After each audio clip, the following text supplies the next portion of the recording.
परमगुरुभ्यो नमः परमगुरुभ्यो नमः। श्रीमदानन्दतीर्थ भगवत्पादाचार्य गुरुभ्यो नमः।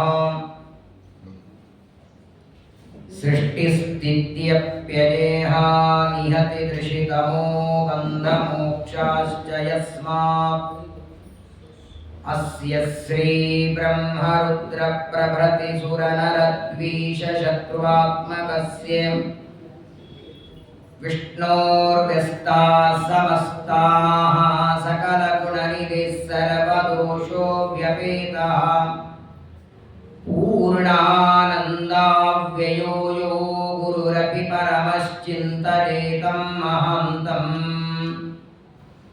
जन्माद्यस्य यतोऽन्वयादितरतश्चार्तेष्वभिज्ञस्वराट् तेने ब्रह्महृदाय आदिकवये मुह्यन्ति यं सूरयः तेजो वारिमृदां यथा विनिमयो यत्र त्रिसर्गो मृषाम् दाम्ना स्वेन सदा निरस्तकुहकं सत्यं परं धीमहि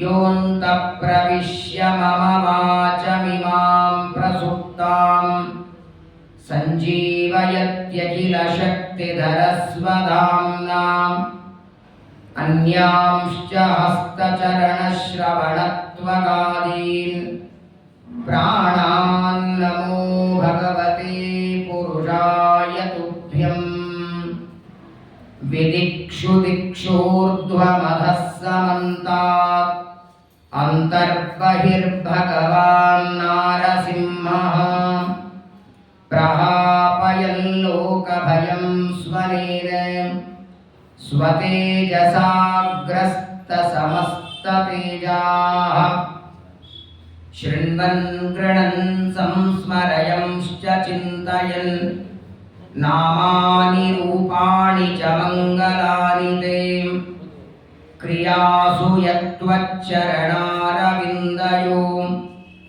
आविष्टचित्तो न भवाय कल्पते सज्ञानायानन्दविज्ञानमूर्ति प्राप्तौ पृथिवीमाश्रमे तत्र तावत् जाज्वल्येते विष्णुवायुस्मदेवौ वेदौ व्यासानन्दतीर्थाभिधानौ महानन्दतीर्थस्य ये भाष्यभावम् मनोवाग्भिरावर्तयन्ते स्वशक्त्या सुराद्या नरान्ताः मुकुन्दप्रसादात् इमं मोक्षमेते भजन्ते सदेति नमोऽस्तु तात्विका देवाः विष्णुभक्तिपरायणाः धर्ममार्गे प्रेरयन्तो भवन्तः सर्वदेव हि यस्वानुभावमखिलश्रुतिसारमेकम् अध्यात्मदीपमतितितिर्षतां तमोन्दम् संसारिणां करुणयाः पुराणगुह्यं तं व्याससूनुमुपयामि गुरुं मुनीनाम् रङ्गोत्तुङ्गतरङ्गमङ्गलकर श्रीतुङ्गभद्रातट प्रत्यस्तद्विजपुङ्गवानयनसन्मन्त्रालयाख्ये पुरे नव्येन्द्रोपदनीलभव्यकरसद्वृन्दावनान्तर्गतः श्रीमत्सद्गुरुराघवेन्द्रयतिराट् कुर्याद्ध्रुवं मङ्गलम्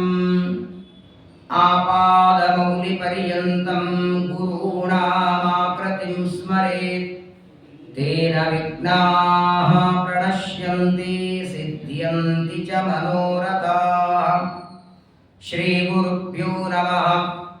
कर्म कर्म विकर्मेति वेदवादो न लौकिकः ವೇದಸ್ಯ ಚೇಶ್ವರತ್ಮತ್ವಾತ್ ತತ್ರ ಮುಹ್ಯಂತಿ ಸೂರಯಃ ಸ್ವಸ್ತ್ಯಸ್ತು ಸತಾಂ ಅಶೇಷ ಸನ್ಮಂಗಲಾನಿ ಭವಂತು ಶ್ಲೋಕೈಕಶ್ರವಣ ಪಠನ ಮಾತ್ರೇಣ ಕಥಾ ವಕ್ತಶ್ಚ ಶ್ರೋತॄಣಾಂ ನಿಖಿಲ ಕಲಿಕತ ಕಲ್ಮಷಾಪನೂತನ ಪಟುತರೆ ಮೋಕ್ಷಾದ್ಯ ಕಿಲ ಪುರುಷಾರ್ಥ ಸಾಧನೀಭೂತೆ ಶ್ರೀಮದ್ಭಾಗವತೆ ಮಹಾಪುರಾಣೆ ಯತ್ಕಿಂಚಿತ್ ಪೂರ್ವೋಕ್ತ ಪ್ರಮೇಯಾನುವಾದಃ ಹರಿ ಓಂ ಹರಿ ಓಂ ಹರಿ ಓಂ.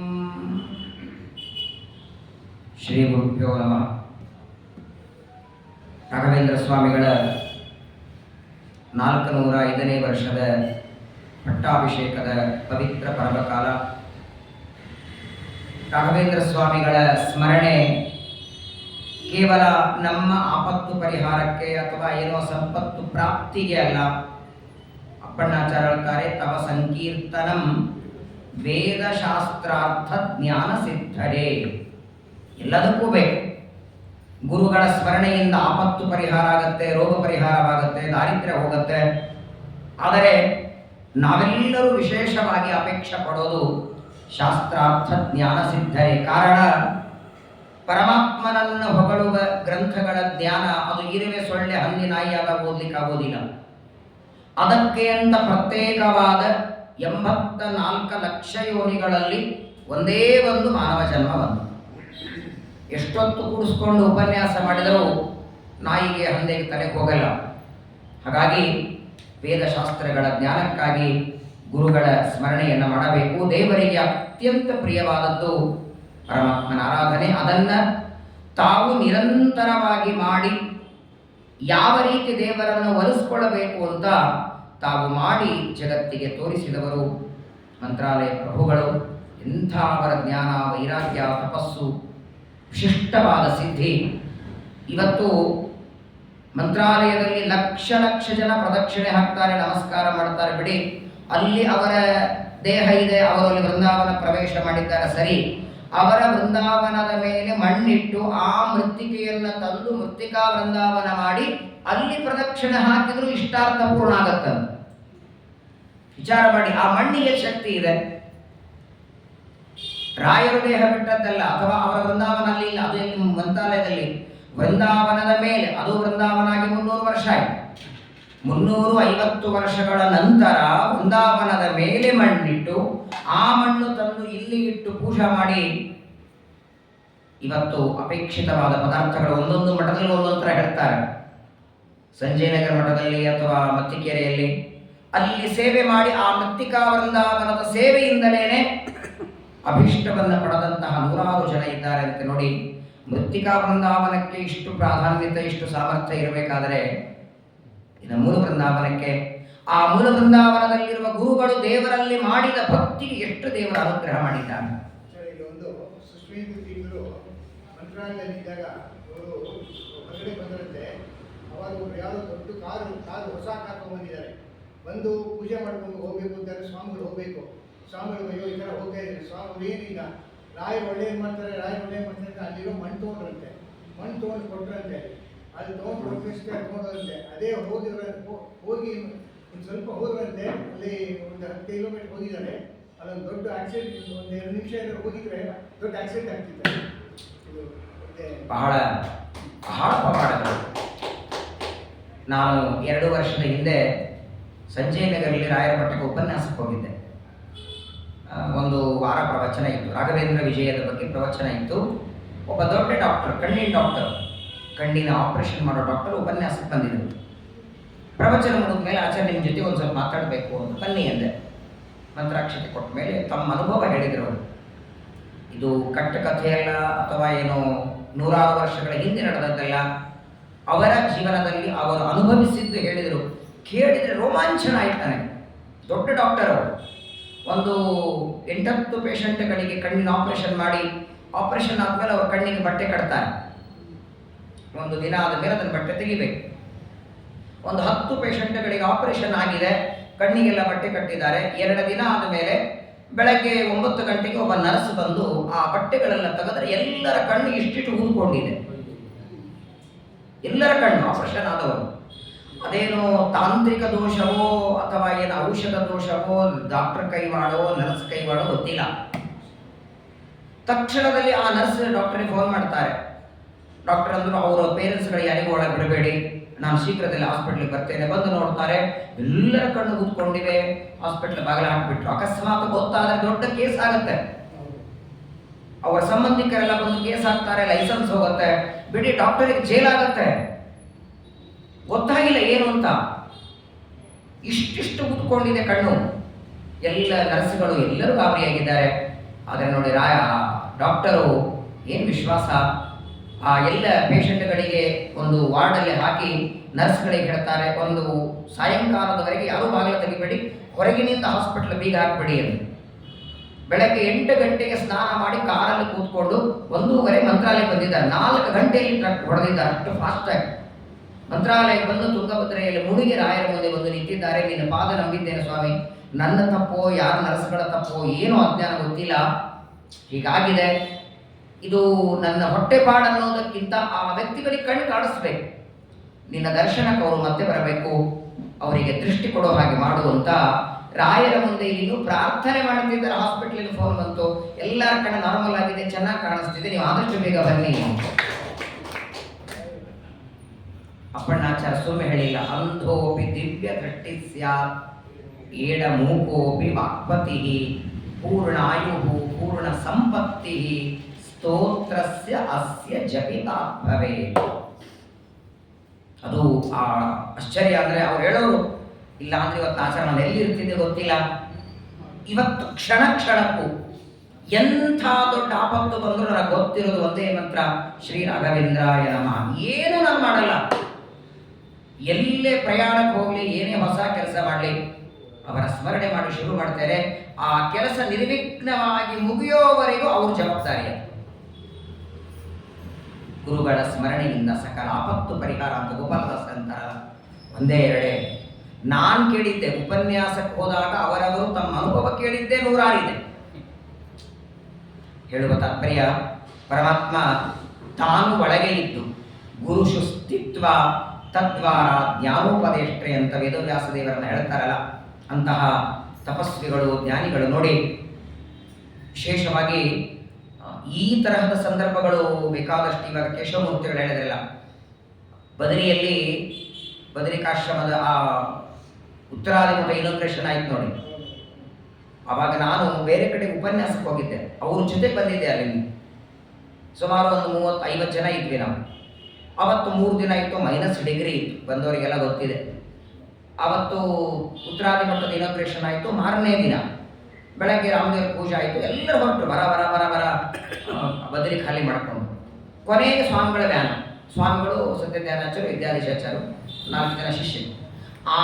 ಏನಾಗಿತ್ತು ಅಂದರೆ ಎಲ್ಲರೂ ಹೋಗಿದ್ರು, ನಮ್ಗೆ ಒಂದು ವ್ಯಾನ ಉಳಿದ್ಬಿಟ್ಟಿತ್ತು. ನಮ್ಮ ಜೊತೆಗೆ ಬಂದವನು 50 ಜನ. ನಾನು ಹೊರಟಿದ್ದೆ, ಸ್ವಾಮಿಗಳ ನಮಸ್ಕಾರ, ಎಲ್ಲರೂ ನಮ್ಮ ವ್ಯಾನದವ್ರು ಇಳಿದು ನಮಸ್ಕಾರ ಮಾಡಿದ್ರು. ಒಂದೇ ಮಾತದು, ಅರ್ಧ ಗಂಟೆ ನೀವು ಹೊರಡಬೇಡಿ. ಎಲ್ಲರೂ ಆಲ್ರೆಡಿ ಕೂತಾಗಿದೆ, ಗಾಡಿಯಲ್ಲಿ ಕೂತಾಗಿದೆ. ಡ್ರೈವರು ಶುರು ಮಾಡಲ, ಹಿಂದಿ ಒಳಗೆ ಹೋಗೋಣ ಅಂತಾರೆ. ನಾನು ಬೇಡಪ್ಪ, ನಮ್ಮ ಗುರುಗಳು ಅರ್ಧ ಗಂಟೆ ಬೇಡ ಅಂದಿದ್ದಾರೆ. ಏನೇ ಆಗಲಿ ಬೇಡ. ಮತ್ತೆ ಎಲ್ಲರೂ ಕೆಳಗಿಳಿದು ಒಂದ್ಸಲ ವಿಷ್ಣು ಸಹಸ್ರನಾಮ ಸುಂದರಕಾಂಡ ಪಾರಾಯಣ ಮಾಡಿ, ಅಕ್ಷರಶಃ ನಾವು ಹೋಗೋದಕ್ಕೆ ಒಂದು ಅರ್ಧ ಗಂಟೆ ಮುಂಚೆ ಹೋಗಿದ್ರೆ ನಮ್ಮ ಬಸ್ಸು ಕೆಳಗೆ ಬಿದ್ದಿರಬೇಕು. ಅಪರೋಕ್ಷ ಜ್ಞಾನ ಅವ್ರಿಗೆ ದೇವರು ಕೊಟ್ಟಿದ್ದೋ ಏನೋ. ಅಲ್ಲ, ರಾಯರನ್ನ ಟೀಕಾರಾಯರನ್ನ ನೀವು ನೋಡಿಲ್ಲ, ನಾನು ನೋಡಿಲ್ಲ. ಇವತ್ತಿನ ಗುರುಗಳಲ್ಲೂ ಅಂತಹ ಜ್ಞಾನ ಇದೆ. ಸಹಜ ಹೇಳಿದ್ರು ಅವರು, ಇನ್ನೊಂದು ಅರ್ಧ ಗಂಟೆ ಹೊರಡಬೇಡಿ ಅಂತ. ನಾವು ಹರಿದ್ವಾರಕ್ಕೆ ತಲುಪಿದ ಮೇಲೆ ಮೊದಲು ಹೇಳಿದ ಸ್ವಾಮಿಗಳಿಗಿದೆ ಮಾತು, ಇವತ್ತು ನಮ್ಮ ಪ್ರಾಣ ಉಳಿದಿದೆ ಅಂದರೆ ನಿಮ್ಮ ಅನುಗ್ರಹ. ಪರಮಾತ್ಮ ತಾನು ನೇರವಾಗಿ ಬರೋದಿಲ್ಲ, ತನ್ನ ವಿಭೂತಿ ಪುರುಷರು. ಅದಕ್ಕೆ ಭಗವದ್ಗೀತೆಯಲ್ಲಿ ಒಂದೇ ಮಾತು ಹೇಳ್ತಾನೆ, ಯದ್ಯದ್ ವಿಭೂತಿ ಮತ್ಸತ್ವಂ ಶ್ರೀಮದೂರ್ಜಿತಮೇವ ತತ್ತದೇವಾವಗಚ್ಚತ್ವಂ ಮಮ ತೇಜೋಂಸ ಸಂಭವಂ. ನೋಡು ಅರ್ಜುನ, ಪ್ರಪಂಚದೊಳಗೆ ಯಾವ ವ್ಯಕ್ತಿಯಲ್ಲಿ ಬೇರೆಯವರಲ್ಲಿ ಇಲ್ಲದೆ ಇರುವ ಜ್ಞಾನ, ತಪಸ್ಸು, ವಿದ್ಯಾ, ಶಕ್ತಿ ನಿನಗೆ ಕಂಡ್ರೆ ಅಲ್ಲಿ ನನ್ನ ಅಂಶ ಇದೆ ಅಂತ ತಿಳ್ಕೋ. ಒಪ್ಪತ್ತೇ ಊಟ ಮಾಡಿ ಬೆಳಗ್ಗೆ ತಿಂದ ಕಡುಬು ಇನ್ನೂ ಕರಗಿಲ್ಲ, ಮಧ್ಯಾಹ್ನದ ಊಟ ಮಾಡಿದ ಕರಗು ಕಡೆಗೆ ನಿದ್ದೆ ಬರ್ತದೆ, ಇಷ್ಟೇ ಆಹಾರ ತಿಂದು ಆ ಆಹಾರನೂ ಇಷ್ಟೇ ಇರ್ತದೆ. 10,000 ಜನರಿಗೆ ಮುದ್ರೆ ಕೊಡೋದು, ಮಂತ್ರಾಕ್ಷತೆ ಕೊಡೋದು ಇದು ಮನುಷ್ಯರ ಕೆಲಸ ಅಲ್ಲ. ಎಲ್ಲ ಪರಮಾತ್ಮನ ಅನುಗ್ರಹ. ವಿಶೇಷವಾಗಿ ನಮ್ಮನ್ನು ಉದ್ಧಾರ ಮಾಡಲಿ. ನಾನು ಬೆಳಗ್ಗೆ ಒಂದು ಮಾತು ಹೇಳಬೇಕಾಗಿತ್ತು. ಈಗ ನೋಡಿ, ಒಂದು ಯಾವುದೋ ಬೆಂಗಳೂರಲ್ಲಿ ಒಂದು ಮಠಕ್ಕೆ ನೀವು ಊಟಕ್ಕೆ ಹೋಗಬೇಕು, ಬಹಳ ದೂರ ಇದೆ, ಕೋಡನಕುಂಟೆಯಲ್ಲೋ ಎಲ್ಲೋ ಕೆಂಗೇರಿಯಲ್ಲೋ ಒಂದು ಮಠ ಇದೆ. ನೀವು ಯಾವ ಸಂಬಂಧಿಕರು ಅಲ್ಲಿ ಕಾರ್ಯಕ್ರಮ ಇಟ್ಕೊಂಡಿದ್ದಾರೆ, ನೀವು ಬರಲೇಬೇಕು ಅಂತ ಆಗ್ರಹದ ಆಮಂತ್ರಣ ನಿಮಗಿದೆ. ಏನು ಮಾಡ್ತೀರಾಗ? ಇಲ್ಲ ಅನ್ನೋ ಹಾಗಿಲ್ಲ, ಹೋಗಲೇಬೇಕು. ಆಗೇನು ಮಾಡ್ತೀರಿ? ಲೊಕೇಶನ್ ಕಳಿಸಪ್ಪ ಅಂತ ಹೇಳ್ತೇವೆ.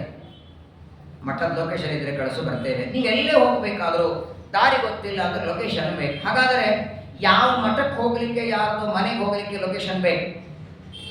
ಮೊನ್ನೆ ಮಧ್ಯಾಹ್ನಮಿಯಲ್ಲಿ ಒಬ್ಬೊಬ್ಬರು ಮನೆಯಲ್ಲಿ ಪ್ರತಿನಿತ್ಯ ಮಾಡ್ತಿದ್ರಲ್ಲ, ಹಿಂದಿನ ದಿನ ರಾತ್ರಿ ಅವ್ರ ಮನೆ ಲೊಕೇಶನ್ ಎಲ್ಲ ಬರ್ತೀವಿ, ಎಲ್ಲ ಗ್ರೂಪಲ್ಲಿ ಎಲ್ಲ ಲೊಕೇಶನ್ ಇದೆ. ಹಾಗೆ ಮನೆಗೆ ಹೋಗ್ಲಿಕ್ಕೆ, ಯಾವುದೋ ಮಠಕ್ಕೆ ಹೋಗ್ಲಿಕ್ಕೆ ಲೊಕೇಶನ್ ಇದೆ. ಪರಮಾತ್ಮನ ಪಾದ ವೈಕುಂಠ ಲೋಕಕ್ಕೆ ಹೋಗ್ಲಿಕ್ಕೆ ಲೊಕೇಶನ್ ಯಾರ ಹತ್ರ ಇದೆ ಹೇಳಿ? ಮೊಬೈಲ್ ಹಾಕಿ ನೋಡಿ ವೈಕುಂಠ ಲೋಕ ಅಂತ. ವೈಕುಂಠ ಸಮಾರಾಧನೆ ಬರ್ತದೆ, ಲೋಕ ಬರಲ್ಲ. ಹಾಗಾದರೆ ಪರಮಾತ್ಮನ ಪಾದವನ್ನು ಹೊಂದುವುದಕ್ಕೆ, ಆ ವೈಕುಂಠ ಲೋಕ ಹೊಂದುವುದಕ್ಕೆ ಲೊಕೇಶನ್ ಯಾರು ಹೇಳಬೇಕು? ಅಲ್ಲಿದ್ದವರು. ಅಲ್ಲಿದ್ದವರು ಇಲ್ಲಿ ಬಂದಿಲ್ಲ, ಬರೋ ಹಂಗೂ ಇಲ್ಲ. ಇಲ್ಲಿದ್ದವರಿಗೆ ಅಲ್ಲಿ ಹೋಗೋ ದಾರಿ ಗೊತ್ತಿಲ್ಲ. ಹಾಗಾದ್ರೆ ಇಲ್ಲಿದ್ದವರು ಇಲ್ಲೇನೆ, ಅಲ್ಲಿದ್ದವರು ಅಲ್ಲೇನೆ. ಯಾಕಂದ್ರೆ ನೀವು ಹೋಗ್ಬೇಕಾದ್ರೆ ದಾರಿ ಗೊತ್ತಿರ್ಬೇಕಲ್ಲ ನಿಮಗೆ, ಎಡಕ್ಕೋ ಬಲಕ್ಕೋ ರೈಟೋ ಲೆಫ್ಟೋ. ಅದನ್ನ ತೋರಿಸುವುದಕ್ಕೆ ಇವರೆಲ್ಲ ಭೂಮಿಗೆ ಬಂದ. ಶ್ರೀಮದ್ ಆನಂದ ತೀರ್ಥರನ್ನು ಆರಂಭ ಮಾಡಿ ಪ್ರತಿಯೊಬ್ಬ ಗುರುಗಳು ಭೂಮಿಗೆ ಅವತಾರ ಮಾಡಿ ಬಂದದ್ದು. ಅದು ರಾಯರೇ ಇರಲಿ, ಪುರಂದರದಾಸರಿರಲಿ, ವಿಜಯದಾಸರು, ಗೋಪಾಲದಾಸರು, ಹರಿದಾಸರಾಗಿರಬಹುದು, ಯತಿಗಳಿರಬಹುದು. ಅವರು ಬಂದದ್ದು ಒಂದೇ ಉದ್ದೇಶಕ್ಕೆ. ನೋಡಪ್ಪ, ನಿನಗೆ ಗೊತ್ತಿಲ್ಲಲ್ಲ, ನೋಡಿ ದಾರಿ ತೋರಿಸೋದು ಎರಡು ರೀತಿ ಇರ್ತದೆ. ಮಾತು ಸಂಘಕ್ಕೆ ಹೋಗ್ಬೇಕು, ಹೆಂಗೆ ಹೋಗ್ಬೇಕು ಅಂದ್ರೆ ತಾವು ಅಲ್ಲೇ ನಿಂತ್ಕೊಂಡು ಹೇಳ್ತಾರೆ, ಇಲ್ಲಿಂದ ಲೆಫ್ಟಿಗೆ ಹೋಗಿ ಅಲ್ಲೊಂದು ಸರ್ಕಲ್ ಬರ್ತದೆ, ಅಲ್ಲಿಂದ ರೈಟಿಗೆ ಹೋಗಿ ಒಂದು ಬೇಕರಿ ಬರ್ತದೆ, ಅಲ್ಲಿಂದ ರೈಟ್ ತಗೊಳ್ಳಿ. ತಾವು ಅಲ್ಲಿವರೆಗೆ ಬರಲ್ಲ, ತಾವು ನಿಂತಲ್ಲಿ ರೈಟ್ ಲೆಫ್ಟ್ ಹೋಗು ಅಂತ ಹೇಳೋರು ಕೆಲವರು ನಾವು ಅಲ್ಲೇ ಹೋಗ್ತೀವಿ ಬಂದ್ರೆ ನಿಮ್ಮನ್ನು ಬಿಡ್ತೇವೆ ಅಂತ. ಹಾಗೆ ಇಲ್ಲಿಂದ ಲೆಫ್ಟ್ ರೈಟಿಗೆ ಹೋಗಿ ಅಂತ ತೋರಿಸೋದಲ್ಲ, ಕೈ ಹಿಡಿದು ನಮ್ಮನ್ನ ದೇವರವರೆಗೆ ಒಯ್ದು ಈ ದಾರಿಯಿಂದ ಹೋದರೆ ದೇವರ ಸಿಗ್ತಾನೆ ಅಂತ ತೋರಿಸಿದ ವ್ಯಕ್ತಿಗಳು ನಮ್ಮ ಮಂತ್ರಾಲಯ ಪ್ರಭುಗಳು. ಯಾಕೆ ಇವತ್ತು ರಾಯರನ್ನ ನಾವು ಒಟ್ಟು ಆಧಾರದಿಂದ ಅವರ ಆರಾಧನೆಯನ್ನ ಅಥವಾ ಪಟ್ಟಾಭಿಷೇಕ ಮಾಡಬೇಕು ಅಂದ್ರೆ, ಅತ್ಯಂತ ಸಣ್ಣದಾದ ಒಬ್ಬ ಸಣ್ಣ ಮಾನವನಿಗೂ ಅರ್ಥವಾಗುವ ರೀತಿಯಲ್ಲಿ ಗ್ರಂಥ ಬರೆದು, ಹೀಗೆ ಮಾಡಪ್ಪ, ನಿನ್ನ ಸಂಸಾರದ ಕಷ್ಟ ದೂರ ಆಗತ್ತೆ, ರೋಗ ಹೋಗುತ್ತೆ, ದೇವರಲ್ಲಿ ಭಕ್ತಿ ಬರ್ತದೆ, ದೇವರು ಒಲಿತಾನೆ, ಇದನ್ನು ತೋರಿಸಿದವರು ಅನ್ನೋದಕ್ಕಾಗಿಯೇ ವಿಶ್ವಮಾನ್ಯರಾಗಿ ಮೆರೆದಿದ್ದಾರೆ. ಅಂತಹ ಗುರುಗಳ ಪವಿತ್ರವಾದ ಪಟ್ಟಾಭಿಷೇಕದ ಸಂದರ್ಭದಲ್ಲಿ ಅವರ ಸ್ಮರಣೆಯನ್ನು ಪ್ರಾತಃ ಕಾಲದಲ್ಲಿ ಮಾಡಿದ್ದೇವೆ. ಶ್ರೀಮದ್ ಭಾಗವತದ ಏಕಾದಶ ಸ್ಕಂದದಲ್ಲಿ ಜಾಯಂತೆಯ ಉಪಾಖ್ಯಾನವನ್ನು ಶ್ರವಣ ಮಾಡ್ತಾ ಇದ್ದೇವೆ. ವೃಷಭ ಪರಮಾತ್ಮನಿಂದ ಜಯಂತಿಯಲ್ಲಿ ಹುಟ್ಟಿದ 9 ಜನ ಮಕ್ಕಳು, ಕವಿ, ಹರಿ, ಅಂತರಿಕ್ಷ, ಪ್ರಬುದ್ಧ, ಪಿಪ್ಪಲಾಯನ, ಆವಿರ್ಹೋತ್ರ, ಧ್ರುವಿನ, ಚಮಸ, ಕರಭಾಜನ, ಮಹಾ ತಪಸ್ವಿಗಳು, ಸಾಕ್ಷಾತ್ ದೇವರ ಮಕ್ಕಳು ಅಂತ ಹೇಳಬೇಕೆ. ಕೇವಲ ವೃಷಭನ ಮಕ್ಕಳ ಮಾತ್ರವಲ್ಲ, ವೃಷಭನಿಂದಲೇ ಜ್ಞಾನ ಪಡೆದವರು. ಸಂಸ್ಕೃತದಲ್ಲಿ ವೃಷ ಅಂದರೆ ಜ್ಞಾನ, ಭ ಅಂದರೆ ತೇಜಸ್ಸು. ಜ್ಞಾನದಿಂದಲೇ ಪ್ರಕಾಶಮಯನಾದದ್ದರಿಂದ ಅವನನ್ನು ವೃಷಭ ಅಂತ ಕರೆದ. ಆ ಪರಮಾತ್ಮನಿಂದ ನೇರವಾಗಿ ಉಪದೇಶ ಪಡೆದಂತಹ ಮಕ್ಕಳು ವಿದೇಹ ನಗರಕ್ಕೆ, ಸೀತಾದೇವಿಯ ತವರು ಮನೆ ವಿದೇಹ ನಗರಕ್ಕೆ ಬಂದಿದ್ದಾರೆ. ನಿಮಿರಾಜ ಸ್ವಾಗತ ಮಾಡಿ ಬೇರೆ ಬೇರೆ ಪ್ರಶ್ನೆಗಳನ್ನು ಕೇಳ್ತಿದ್ದಾನೆ. ಅನೇಕ ಪ್ರಶ್ನೆಗಳಿಗೆ ಉತ್ತರ ಕೊಡ್ತಿದ್ದಾರೆ. ಈಗ ಒಂದು ಪ್ರಶ್ನೆಯನ್ನ ನಿಮಿರಾಜ ಕೇಳ್ತಾನೆ. ಕರ್ಮಯೋಗಂ ವದತು ನಃ ಪುರುಷೋ ಯೇನ ಸಂಸ್ಕೃತಃ ವಿಧೂಯೇಹಾಶು ಕರ್ಮಾಣಿ ನೈಷ್ಕರ್ಮ್ಯಂ ವಿಂದತೆ ಪರಂ. ಬಹಳ ಗಹನವಾದ ಪ್ರಶ್ನೆ. ನಿಮಿರಾಜ ಅಲ್ಲಿ ಬಂದ ಋಷಿಗಳಿಗೆ 9 ಜನರಿಗೆ ಕೇಳ್ತಾನೆ, ಕರ್ಮಯೋಗ ಅಂದ್ರೆ ಏನು? ಕರ್ಮ ಮಾಡು ಅಂತ ಎಲ್ಲರೂ ಬೆನ್ನ ಹತ್ತುತ್ತಾರೆ. ಮಾಡಿದ ಕರ್ಮಗಳನ್ನು ದೇವರಿಗೆ ಸಮರ್ಪಣೆ ಮಾಡು ಅಂತಾರೆ. ಹೆಂಗ್ ಸಾಧ್ಯ?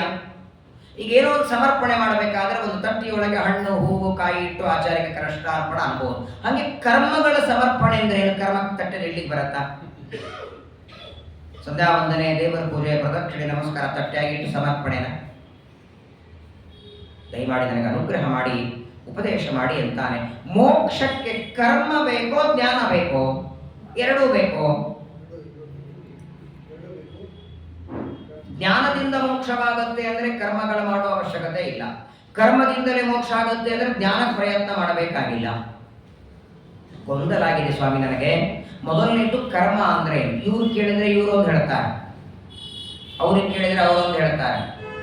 ಏಕಾದಶಿ ಸೋಮವಾರ ಅಂತ ಇವ್ರ ಮಠದವ್ರು ಅಂತಾರೆ, ಮಂಗಳವಾರ ಏಕಾದಶಿ ಅಂತ ಅವ್ರು ಅಂತಾರೆ, ಸೂರ್ಯಗ್ರಹಣ ಇವರು 13 ನಿಮಿಷ ಅಂತಾರೆ, ಚಂದ್ರಗ್ರಹಣ ಅವರು 10 ನಿಮಿಷ ಅಂತಾರೆ. ಗ್ರಹಣಗಳ ಬಗ್ಗೆ, ಏಕಾದಶಿಯ ಬಗ್ಗೆ ಅದು ಬಿಡಿ, ಇವತ್ತು ಎಷ್ಟು ಗೊಂದಲ ಆಗಿದೆ ಗೊತ್ತಾ ಅನೇಕರಿಗೆ. ಇವತ್ತು ಪ್ರಪಂಚದೊಳಗೆ ಕರ್ಮಗಳ ಅನುಷ್ಠಾನ ಮಾಡುವ ವ್ಯಕ್ತಿಗೆ ಎಷ್ಟು ಗೊಂದಲ ಆಗಿದೆ ಅಂದ್ರೆ, ಒಬ್ಬ ವ್ಯಕ್ತಿ ಒಂಥರ ಹೇಳಲ್ಲ. ಈಗ ನನಗೆ ಗೊತ್ತಿಲ್ಲ ಅಂತ ನಿಮ್ಮ ಹತ್ರ ಕೇಳ್ತೀನಿ ನಾನು. ಇವ್ರ ಆಚಾರ ಹತ್ರ ಕೇಳಿದ್ರೆ 11 ಗಂಟೆ ಒಳಗೆ ವೈಶ್ಯದೇವ ಮಾಡಿ ಊಟ ಮಾಡಿ ಅಂತ ಒಬ್ಬರ ಆಚಾರ ಅಂತಾರೆ. 11 ಆದ್ಮೇಲೆ ವೈಶ್ಯದೇವ ಮಾಡ್ಲಿಕ್ಕೆ ಬರೋದೇ ಇಲ್ಲ ಅಂತ ಇನ್ನೊಬ್ಬರ ಆಚಾರ ಅಂತಾರೆ. 12 ಆದ್ಮೇಲೆ ವೈಶ್ಯದೇವ ಬರೋದು ಅಂತ ಮತ್ತೊಬ್ಬರ ಆಚಾರ ಅಂತಾರೆ. ನಾವೇನ್ ಮಾಡಬೇಕು? ಕೊನೆಗೇನಾಗತ್ತೆ ಗೊಂದಲಾಗಿ?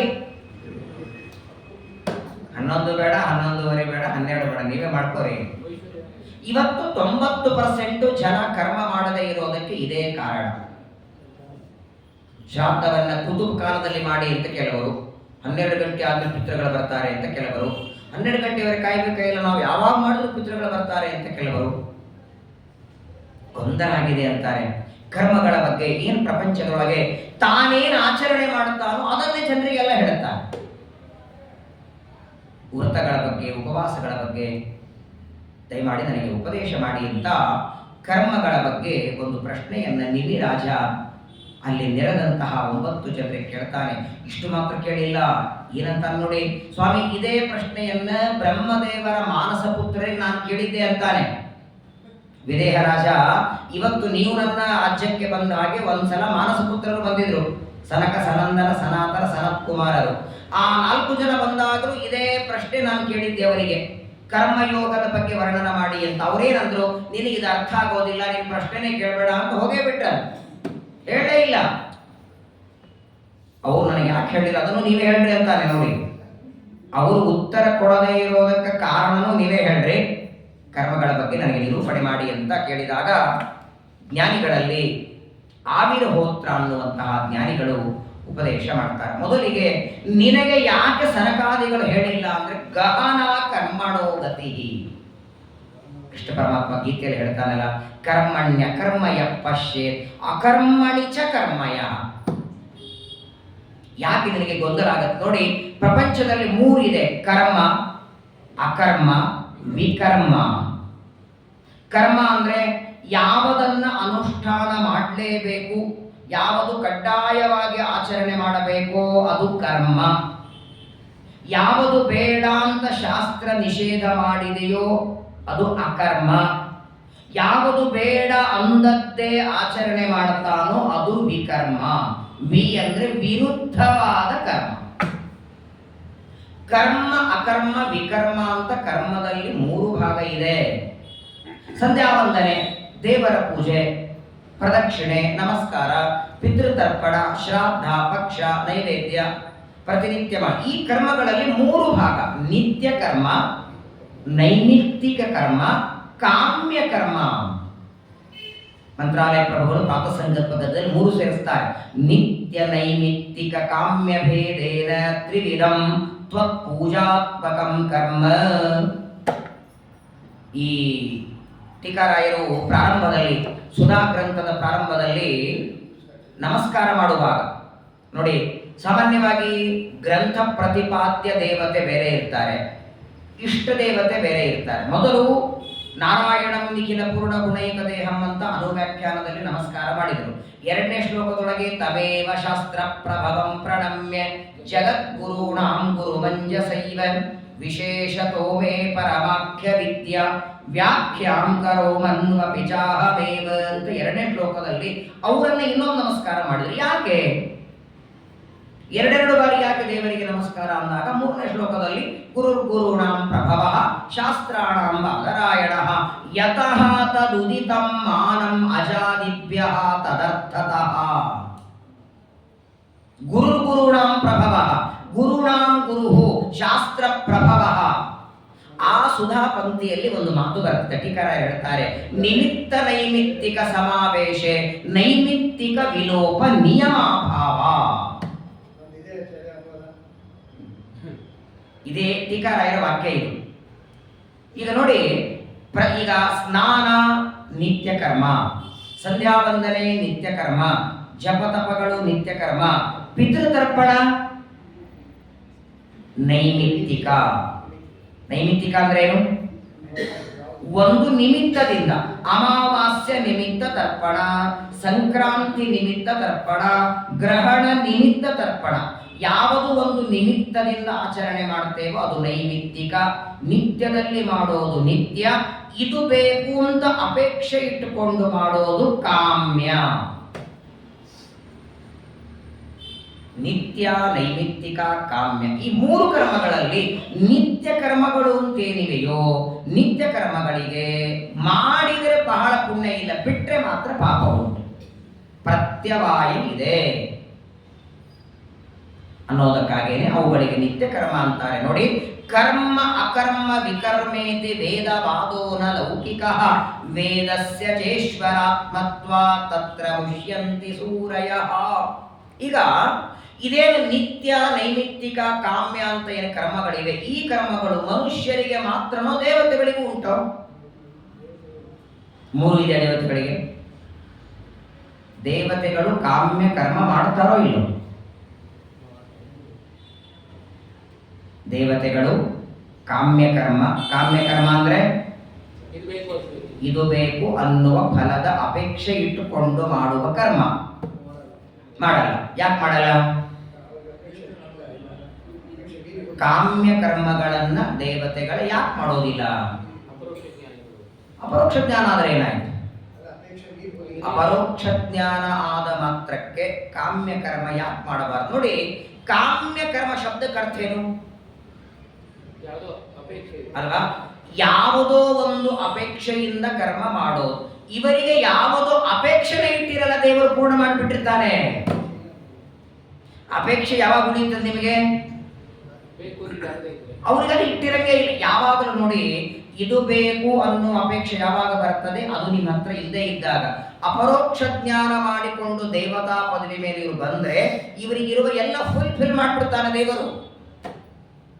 ಇನ್ನಿವರು ಕೈ ಚಾಚಿ ಬೇಡುವ ಪರಿಸ್ಥಿತಿನೇ ಇಟ್ಟಿರಲ್ಲ. ಹಾಗಾಗಿ ಬೇಕು ಅನ್ನುವ ಅಪೇಕ್ಷೆನೇ ದೇವತೆಗಳಿಗೆ ಇಲ್ಲದೆ ಇದ್ದದರಿಂದ ಕಾಮ್ಯ ಕರ್ಮ ದೇವತೆಗಳ ಮಾಡೋದಿಲ್ಲ. ಹಾಗಾದ್ರೆ ನೈಮಿತ್ತಿಕ ಕರ್ಮಗಳು ದೇವತೆಗಳಿಗೆ ಉಂಟೋ ಇಲ್ಲೋ? ನಮಗೆ ನೈಮಿತ್ತಿಕ ಕರ್ಮ, ನಮಗೆ ನೈಮಿತ್ತಿಕ ಕರ್ಮ ಅಂದ್ರೆ ಶ್ರಾದ್ದ, ಪಕ್ಷ, ಅಥವಾ ಇವತ್ತು ರಾಯರ ಪಟ್ಟಾಭಿಷೇಕ, ಇದು ನಿಮಿತ್ತ. ಪರಡೆ ಮಾಡ್ತೀವ ಇದನ್ನ? ಪ್ರತಿನಿತ್ಯ ಪಟ್ಟಾಭಿಷೇಕ, ಪ್ರತಿನಿತ್ಯ ಕಡಬು, ಪ್ರತಿನಿತ್ಯ ಊಟ ಇಲ್ಲ, ವರ್ಷಕ್ಕೊಂದ್ಸಲ. ಹಾಗಾದ್ರೆ ಇದು ನಿಮಿತ್ತನೇ. ನಿಮಿತ್ತ ಕರ್ಮಗಳು ಅಂದ್ರೆ ವಾಸ್ತವಿಕವಾಗಿ ದೇವತೆಗಳಿಗೆ ಏನ್ ನಿಮಿತ್ತ ಹೇಳಿ? ನಮಗೆ ನಿಮಗಾದರೆ ಈ ನಿಮಿತ್ತ, ಅವರಿಗೆ ಒಂದೇ ನಿಮಿತ್ತ, ದೇವರು ಪ್ರೀತನಾಗಲಿ ಅನ್ನೋ ನಿಮಿತ್ತ ಬಿಟ್ರೆ ಏನೂ ಇಲ್ಲ ಅವರಿಗೆ. ಬಹಳ ಸುಂದರವಾಗಿ ಹೇಳ್ತಾರೆ ಶ್ರೀಮದಾಚಾರ್ಯರು, ಸಮಗ್ರವಾದ ಜಗತ್ತಿನೊಳಗೆ ಎಲ್ಲ ವಸ್ತುಗಳು ದೇವರ ಅಧೀನ ಅನ್ನುವ ಜ್ಞಾನ ಮಾಡಿಕೊಂಡಿರ್ತಾರೆ ಅನ್ನೋದಕ್ಕಾಗೇನೆ ಅವರಿಗೆ ನೈಮಿತ್ತಿಕವಾಗಿ ಒಂದು ನಿಮಿತ್ತ ಇಟ್ಟುಕೊಂಡು ಮಾಡಲ್ಲ ಅವರು. ಹಾಗಾದ್ರೆ ದೇವತೆಗಳು ಅನುಷ್ಠಾನ ಮಾಡೋದು ಯಾವುದಾಯಿತು? ನಿತ್ಯ ಕರ್ಮ. ಈಗ ಒಂದು ಪ್ರಶ್ನೆ ಬರ್ತದೆ, ನಿತ್ಯ ಕರ್ಮ ಅಂದ್ರೆ ಯಾವುದು? ಪಾಠ ಪ್ರವಚನ ನಿತ್ಯ ಕರ್ಮನೋ, ನೈಮಿತ್ತಿಕ ಕರ್ಮನೋ, ಕಾಮ್ಯ ಕರ್ಮನೋ?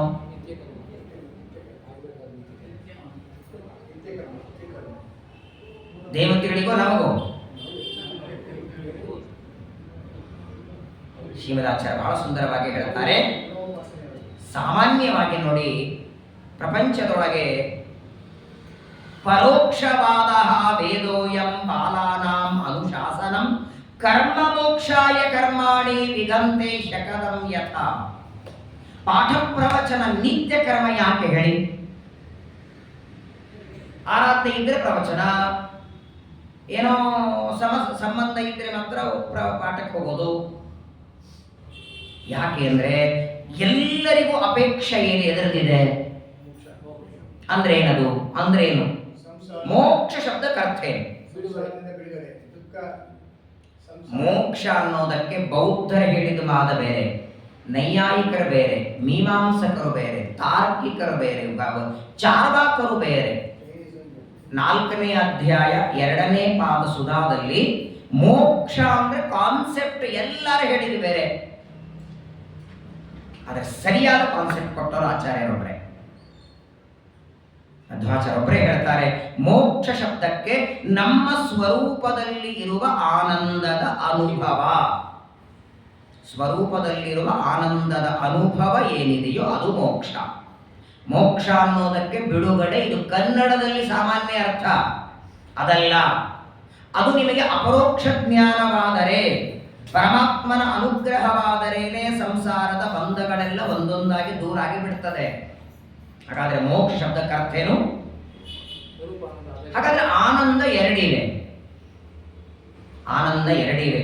ಇವಾಗ ಬೆಳಗ್ಗೆ ಎಲ್ಲರಿಗೂ ಒಂದೊಂದು ಕಡಬು ಹಾಕಿದ್ರು, ಕಡಬ ತಿಂದ್ರೆ ಆನಂದ ಆಯಿತು, ಪಂಚಾಮೃತ ಬಳಸಿದ್ರು ಆನಂದ ಆಯಿತು, ಪ್ರವಚನ ಕೇಳಿದ್ರೆ ಆನಂದ ಆಯಿತು. ಇವಾಗೇನು ಆನಂದ ಆಗತ್ತಲ್ಲ, ಇವಾಗ ಅಂದ್ರೆ ಪಾಂಚಭೌತಿಕ ಈ ಶರೀರ ಇದ್ದಾಗವೇನು ಆನಂದ ಆಗತ್ತಲ್ಲ, ಈ ಆನಂದಕ್ಕೆ ಕೊನೆ ಇದೆ.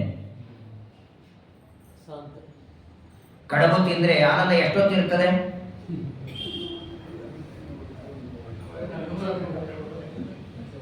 ಆ ಕಡಬು ಮಾಡೋದಕ್ಕೆ ಹೂರ್ಣ, ಆ ಕಡ್ಲಿಬೇಳೆ ಒಲೆ ಮೇಲೆ ಕದಲಿಕ್ಕಿಟ್ಟಾಗ ಆನಂದ ಆಗಿತ್ತ? ಕಡ್ಲಿಬೇಳೆ ಬೆಲ್ಲ ಹಾಕಿದಾಗ ಆನಂದ ಆಗಿತ್ತ? ಹೂರ್ಣ ಮಾಡಿದಾಗ ಆನಂದ ಆಗಿತ್ತ? ಹಿಟ್ಟು ಕಲಸಿದಾಗ ಆನಂದ ಆಗಿತ್ತ? ಹಿಟ್ಟಿನಲ್ಲಿ ಆ ಹೂರ್ಣ ತುಂಬಿದಾಗ ಆನಂದ ಆಗಿತ್ತ? ಕರೆದಾಗ ಆನಂದ ಆಗಿತ್ತ? ಕರೆದು ಬುಟ್ಟಿಯಾಗಿಟ್ಟಾಗ ಆನಂದ ಆಗಿತ್ತ? ಬುಟ್ಟಿ ಕೆಳಗೆ ತಂದಿಟ್ಟಾಗ ಆನಂದ ಆಗಿತ್ತ? ಇಲ್ಲ. ಎಲೆ ಬಡಿಸಿದಾಗ ಇಲ್ಲ, ಎತ್ತಿ ನಾಲಿಗೆ ಮೇಲೆ ಇಟ್ಕೊಂಡಾಗ. ಹಾಗಾದ್ರೆ ನಾಲಿಗೆ ಮೇಲೆ ಇಟ್ಕೊಂಡ ಮೇಲೆ ಎಷ್ಟೊತ್ತಿದೆ ಆನಂದ?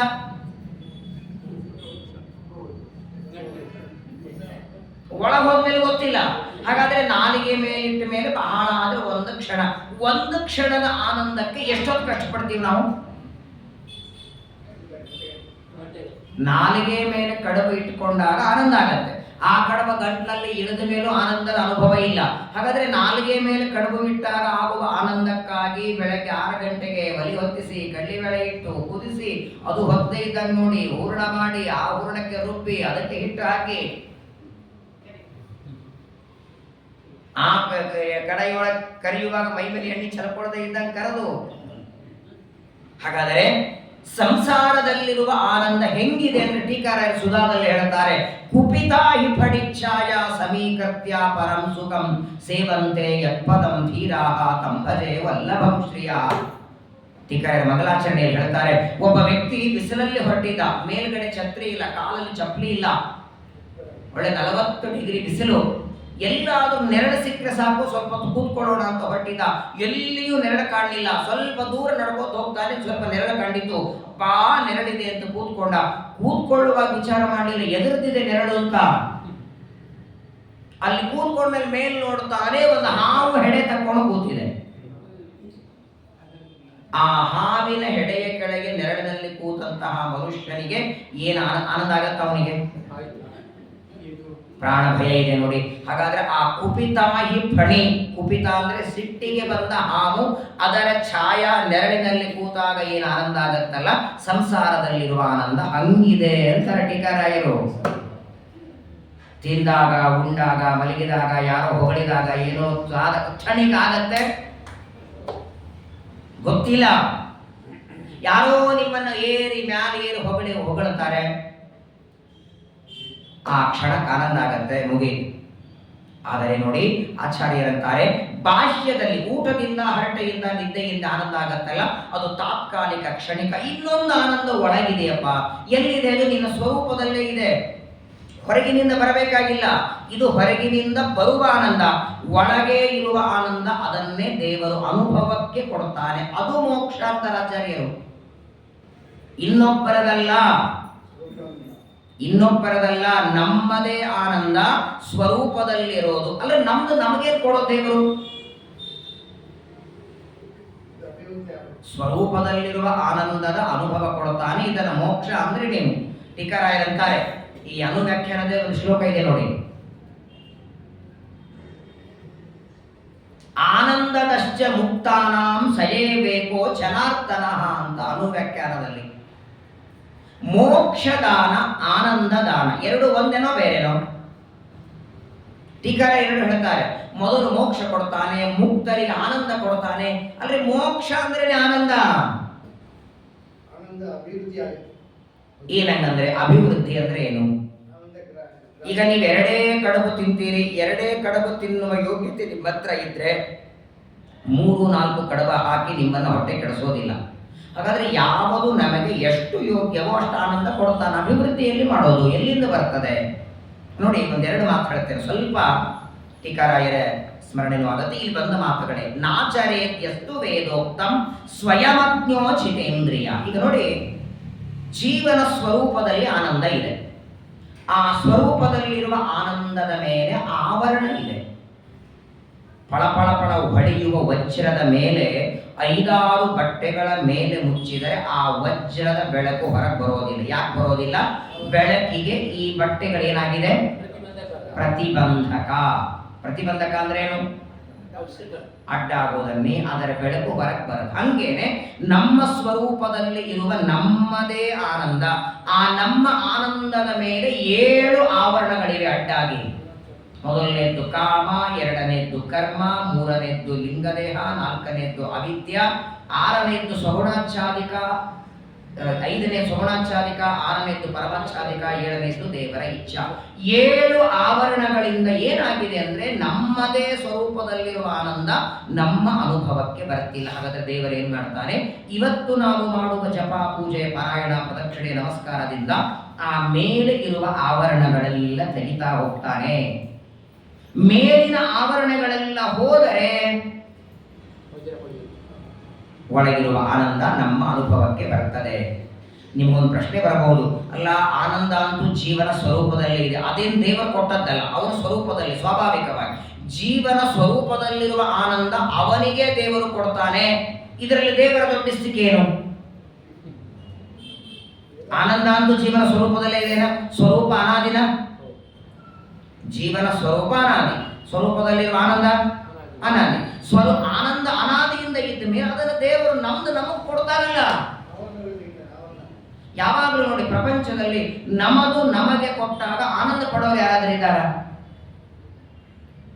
ನಿಮ್ದು ನಿಮಗೆ ಕೊಟ್ಟರೆ ಆನಂದ ಪಡೋರು ಇದ್ದೀರೋ ಇಲ್ಲೋ? ಇಲ್ವಾ? ಪ್ರವಚನ ಮುಗಿದ ಮೇಲೆ, ಮಂಗಳಾರತಿ ಆದ ಮೇಲೆ ಮಂತ್ರಾಕ್ಷತೆ ಕೊಡ್ತೇನೆ, ಹೊರಗೆ ಹೋಗ್ತೀರಿ, ನಿಮ್ಮ ಚಪ್ಪಲಿಯಲ್ಲಿ ಇರಲ್ಲ. ನೀವು ಹಾಕೊಂಡು ಬಂದ ಚಪ್ಪಲಿಯಲ್ಲಿ ಇರಲ್ಲ, ಎಲ್ಲರೂ ಹಾಕೊಂಡು ಹೋಗ್ತಾರೆ. ಇಲ್ಲೇ ಬಿಟ್ಟಿದ್ದೆ, ಎಲ್ಲೋ ಹೋಯ್ತು ಅಂತೀರಿ, ಆಚೆ ಈಚೆ ನೋಡ್ತೀರಿ. ಸರಿ ಬಿಟ್ಟು ಹೋಗೋಣ ಅಂದ್ರೆ ಮನ್ಮನೆ ತಗೊಂಡಿರ್ತೀರಿ, 3,000 ರೂಪಾಯಿ ಕೊಟ್ಟು. ಬಿಟ್ಟು ಹೋಗ್ಲಿಕ್ಕೆ ಮನಸ್ಸಿಲ್ಲ. ಅಕಸ್ಮಾತ್ ಬಿಟ್ಟು ಹೋದ್ರು ಮನೆಗೆ ಹೋದ್ರೆ ಹೇಳಿದ್ದು ನಿಮಗೆ ಹಾಕೊಂಡು ಹೋಗ್ಬೇಡ್ರಿ ಅಂತ ಮನೆಯಾಗ 1-2 ಸಲ ಬೈತಾರೆ. ಬಿಟ್ಟು ಹೋಗ್ಲಿಕ್ಕೆ ಮನಸ್ಸಿಲ್ಲ, ಯಾರು ಹೋಗ್ತೀರೋ ಗೊತ್ತಿಲ್ಲ. ಆದ್ರೂ 1-2 ನಿಮಿಷ ಕಟ್ಟಿ ಮೇಲೆ ಕೂತ್ಕೊಂಡಿರ್ತೀರಿ. ಯಾವನೋ ಒಬ್ಬ ವ್ಯಕ್ತಿ, ಈ ಚಪ್ಪಲಿ ನಿಮ್ದೇ ನೋಡಿ, ಇಲ್ಲಿ ಬಿಟ್ಟಿದ್ರೆ ನಾಯಿ ಅಲ್ಲಿ ಹಾಕೊಂಡು ಹೋಗಿತ್ತು, ಅಲ್ಲಿರೋ ಇಲ್ಲಿ ಇರಬೇಕು ಅದು ತಂದೆ ಅಂತಾನೆ. ಥ್ಯಾಂಕ್ಸ್ ಹೇಳ್ತಿರೋ ಇಲ್ಲ ಅವನಿಗೆ ಹೇಳಿ. ಚಪ್ಪಲಿ ಯಾವುದು? ಅವನ ದುಡ್ಡು ಕೊಟ್ಟು ತಂದಿದ್ದ. ಆಕ್ಚುಲಿ ಅವನೇ ಹಾಕೊಂಡು ಹೋಗಿರ್ತಾನೆ, ಹೇಳೋದಿರೋ ನಾಯಿ ಹೋಗಿತ್ತು ಅಂತ ಹೇಳ್ತಾನೆ. ಹಾಗಾದ್ರೆ ನಿಮ್ಮದೇ ಚಪ್ಪಲಿ ತಂದು ಕೊಟ್ಟದಕ್ಕೆ ಥ್ಯಾಂಕ್ಸ್ ಹೇಳ್ತಿರೋ ಇಲ್ಲ ವಿಚಾರ ಮಾಡಿ. ಹಾಗಾದ್ರೆ ನಮ್ಮದೇ ಚಪ್ಪಲಿ ತಂದು ಕೊಟ್ಟದಕ್ಕೆ ಥ್ಯಾಂಕ್ಸ್ ಹೇಳೋದಾದ್ರೆ ನಮ್ಮದೇ ಸ್ವರೂಪದಲ್ಲಿರುವ ಆನಂದ, ಅದರ ಮೇಲಿನ ಆವರಣಗಳನ್ನೆಲ್ಲ ತೆಗೆದು ಅದನ್ನು ಅನುಭವಕ್ಕೆ ದೇವರು ಕೊಡ್ತಾನಂದ ಮೇಲೆ ಯಾಕೆ ಪರಮಾತ್ಮನಿಗೆ ಥ್ಯಾಂಕ್ಸ್ ಹೇಳಬಾರದು ನಾವು? ಯಾಕಂತ ಕೇಳಿ, ಆವರಣಗಳ ನಿಮ್ಗೆ ಬಿಡಿಸ್ಕೊಳಿಕ್ಕಾಗತ್ತಾ? ಸ್ವರೂಪದಲ್ಲಿರುವ ಆನಂದದ ಮೇಲೆ ಇರುವ ಆಭರಣಗಳು ನಿಮ್ಮಷ್ಟಕ್ಕೆ ನೀವು ಬಿಡಿಸ್ಕೋತೀರಾ? ಜನಿವಾರ ಗಂಟು ಬಿಡಿಸ್ಕೊಳ್ಳಿ ಬರಲ್ಲ, ಆವರಣ ಬಿಡಿಸ್ಕೋತೀವಿ ನಾವು. ಹಾಗಾದ್ರೆ ಆಚಾರ್ಯರಂತಾರೆ, ಮೋಕ್ಷ ಕೊಡ್ತಾನಂದ್ರೆ ಅರ್ಥ ಏನು? ನಮ್ಮ ಸ್ವರೂಪದಲ್ಲಿರುವ ಆನಂದದ ಅನುಭವ ಕೊಡ್ತಾನೆ. ಇನ್ನೊಂದು ಮಾತು, ಆನಂದದಲ್ಲಿ ಅಭಿವೃದ್ಧಿ ಅಂದ್ರೆ ಏನು? ಆನಂದ ಕೊಡ್ತಾನೆ ಸರಿ, ಆನಂದದಲ್ಲಿ ಅಭಿವೃದ್ಧಿ ಏನು ಅಂದ್ರೆ, ಈಗ ನೋಡಿ, ಅಪರೋಕ್ಷ ಜ್ಞಾನದ ನಂತರ, ಅಪರೋಕ್ಷ ಜ್ಞಾನ ಅಂದ್ರೆ ಪ್ರತ್ಯಕ್ಷವಾದ ಭಗವಂತನ ದರ್ಶನ. ಪರೋಕ್ಷ ಅಪರೋಕ್ಷ 2 ಶಬ್ದ ಇದೆ. ಯಾವ ವಸ್ತು ಕಣ್ಣಿಗೆ ಕಾಣದೆ ದೂರ ಇರುತ್ತೋ ಅದನ್ನ ಪರೋಕ್ಷ ಅಂತೀವಿ, ಕಣ್ಣಿಗೆ ಕಂಡ್ರೆ ಅಪರೋಕ್ಷ. ಇವಾಗ ನೀವೆಲ್ಲರೂ ನನಗೆ ಅಪರೋಕ್ಷಿಗಳು. ಸ್ವಾಮಿಗಳು ಈಗ ಪರೋಕ್ಷ, ಯಾಕಂದ್ರೆ ಸದ್ಯ ಕಣ್ಮುಂದೆ ಇಲ್ಲ ಅವರು. ಹಾಗಾದ್ರೆ ಅಪರೋಕ್ಷ ಜ್ಞಾನ ಅಂದ್ರೆ ಪ್ರತ್ಯಕ್ಷವಾದ ಭಗವಂತನ ದರ್ಶನ. ಅಪರೋಕ್ಷ ಜ್ಞಾನ ಆದರೆ 60% ಆನಂದ ಫಿಕ್ಸ್ ಮಾಡ್ತಾನೆ ದೇವರು. ನಮ್ಮ ಆನಂದ ಒಟ್ಟಾರೆ 100 ಇದೆ. 100 ಆನಂದದೊಳಗೆ 60% ಆನಂದ ಅಪರೋಕ್ಷ ಜ್ಞಾನದಿಂದ ಫಿಕ್ಸ್ ಆಗ್ತದೆ. ಇನ್ನು ಉಳಿದದ್ದೆಷ್ಟು? 40% ಏನಿದೆಯೋ ಅಪರೋಕ್ಷ ಜ್ಞಾನದ ನಂತರದಲ್ಲಿ ಮಾಡಿದ ನಿಷ್ಕಾಮ ಕರ್ಮದಿಂದ, ಸಕಾಮ ಕರ್ಮದಿಂದಲ್ಲ. ಅಪರೋಕ್ಷ ಜ್ಞಾನದ ಅನಂತರದಲ್ಲಿ ಮಾಡಿದ ನಿಷ್ಕಾಮ ಕರ್ಮದಿಂದ ಇನ್ನೇನು 40% ಆನಂದ ಬರಬೇಕು, ಅದನ್ನು ಇನ್ಕ್ರೀಸ್ ಮಾಡ್ತಾರೆ ದೇವರು. ಅದನ್ನೇ ಅಭಿವೃದ್ಧಿ ಅಂತ ಕರೆಯೋದು. ಇನ್ನೊಂದು ಪ್ರಶ್ನೆ ಬರ್ತದೆ, ಅಪರೋಕ್ಷ ಜ್ಞಾನ ಸಂಪಾದನೆ ಮಾಡಿದ ಅಪರೋಕ್ಷ ಜ್ಞಾನಿಗಳು ಸಕಾಮ ಕರ್ಮ ಮಾಡ್ತಾರೋ ಇಲ್ಲೋ? ಅಪರೋಕ್ಷ ಜ್ಞಾನಿಗಳು ಸಕಾಮ ಕರ್ಮ ಮಾಡ್ತಾರೋ ಇಲ್ಲೋ? ವಿಶ್ವಾಮಿತ್ರರು ಮಾಡಿದ ಕಂಡಿದೆ, ವಸಿಷ್ಠರು ಮಾಡಿದ ಕಂಡಿದೆ, ಅನೇಕ ಜನ ಮಾಡಿದ ಕಂಡಿದೆಯಲ್ಲ, ಸ್ವಯಂಭೂಮನು ಮಾಡಿದ ಕಂಡಿದೆ. ಹಾಗಾದರೆ ಅಪರೋಕ್ಷ ಜ್ಞಾನದ ನಂತರದಲ್ಲಿಯೂ ಯಾರು ಸಕಾಮ ಕರ್ಮಗಳ ಆಚರಣೆ ಮಾಡ್ತಾರೋ ನೋಡಿ, ಅದು ಸಕಾಮ ಆಗಲ್ಲ. ಈಗ ಪರಮಾತ್ಮನನ್ನ 10,000 ವರ್ಷ ತಪಸ್ಸು ಮಾಡಿ ದೇವರು ಪ್ರತ್ಯಕ್ಷನಾಗಿ ಬಂದ ಮೇಲೆ ಏನಪ್ಪ ವರ ಕೇಳ್ಕೊ ಅಂತ ಕರ್ದಮರಿಗೆ ಹೇಳಿದ್ರೆ, ಕರ್ದಮರಿ ಏನು ಕೇಳ್ಕೊತಾರೆ? ನಾನು ಮದುವೆ ಆಗಬೇಕು, ಕನ್ಯಾ ಬೇಕು ಅಂತಾರೆ. ಮದುವೆಗಾಗಿ ಕನ್ಯಾ ಬೇಡೋದು ಸಕಾಮ ಅಲ್ವಾ? ಸಕಾಮ ಕರ್ಮ ಮಾಡಬಾರದು ಅಂತ ವೇದಗಳ ಅಪೇಕ್ಷೆ, ವೇದ ಹೇಳ್ತವೆ ಅಂದ್ರೆ ಸಕಾಮ ಕರ್ಮಗಳನ್ನು ಋಷಿ ಮುನಿಗಳೇ ಮಾಡಿದ್ದಿದೆಯಲ್ಲ. ಅದೇ ಶ್ರೀಮದಾಚಾರ್ಯ ಬರೀತಾರೆ, ಆ ಕರ್ದಮರ ಸಂದರ್ಭದಲ್ಲಿ ಆಚಾರ್ಯರಂತಾರೆ, ಯಾರು ಯಾವ ಕೆಲಸಕ್ಕೆ ಭೂಮಿಗೆ ಬಂದಿರ್ತಾರೆ ಅವರು ಅದನ್ನ ಅಪೇಕ್ಷೆ ಪಟ್ಟರೆ ಅದು ಸಕಾಮವಾಗೋದಿಲ್ಲ. ಮದುವೆಗಾಗಿ ಕನ್ಯಾ ಬೇಡಿದರೂ ಕೂಡ ಅದು ಕರ್ದಮರಿಗೆ ಸಕಾಮವಾಗಲಿಲ್ಲ, ನಿಷ್ಕಾಮವೇ ಆಯಿತು ಅವರಿಗೆ. ಪರಮಾತ್ಮ ಕಪಿಲ ರೂಪದಿಂದ ಅವತಾರ ಮಾಡಿ ಬರುವವರಿದ್ದಾರೆ. ಹೀಗೆ ಕೆಲವು ಕರ್ಮಗಳು ಕೆಲವರಿಗೆ ಸಕಾಮವಾಗತ್ತೆ, ಕೆಲವರಿಗೆ ನಿಷ್ಕಾಮವಾಗತ್ತೆ. ಆದರೆ ಒಂದು ಮಾತು ಸತ್ಯ, ಯಾವುದೇ ಕರ್ಮಗಳ ಆಚರಣೆ ಮಾಡಲಿ ವಿಷ್ಣು ಸರ್ವೋತ್ತಮ ಅನ್ನುವ ದೃಷ್ಟಿಯಿಂದ ಶ್ರೀಮದಾಚಾರ್ಯರು 37 ಗ್ರಂಥಗಳಲ್ಲಿ ಸದಾಚಾರ ಸ್ಮೃತಿ ಅಂತ ಒಂದು ಬರೆದಿದ್ದಾರೆ. ಆ ಸದಾಚಾರ ಸ್ಮೃತಿಯಲ್ಲಿ ಪ್ರಾರಂಭದಲ್ಲಿ ಹೇಳ್ತಾರೆ, ಯಸ್ಮಿನ್ ಸರ್ವಾಣಿ ಕರ್ಮಾಣಿ ಸನ್ಯಸ್ಯ ಅಧ್ಯಾತ್ಮ ಚೇತಸ ನಿರಾಶೀಹಿ ನಿರ್ಮಮೋ ಭೂತ್ವ ವಿದ್ಯಸ್ವ ವಿಗತ ಜ್ವರ. ಈಗ ನೋಡಿ, ಕರ್ಮಗಳ ಸಮರ್ಪಣೆ ಅಂದ್ರೆ ಏನು? ಕರ್ಮ ಸಮರ್ಪಣೆ ಮಾಡಿ ಸಮರ್ಪಣೆ ಶಬ್ದಕ್ಕರ್ಥೇನು? ನಾಹಂ ಕರ್ತ ಹರಿಕರ್ತ. ಇವತ್ತು ನಾನು ಮಾಡಿದ ಪೂಜೆಯೋ ಪ್ರವಚನವೋ ಪಾಠವೋ ಜಪವೋ ಇದನ್ನ ತತ್ವಾಭಿಮಾನಿ ದೇವತೆಗಳಲ್ಲಿ ಅಂತರ್ಯಾಮಿಯಾಗಿದ್ದು ಪರಮಾತ್ಮ ನನ್ನಿಂದ ಮಾಡಿಸಿದ ಅಂತೇನು ಅನುಸಂಧಾನ ಮಾಡುತ್ತೇವೆ, ಅದೇ ತಾನೇ ಸಮರ್ಪಣೆ.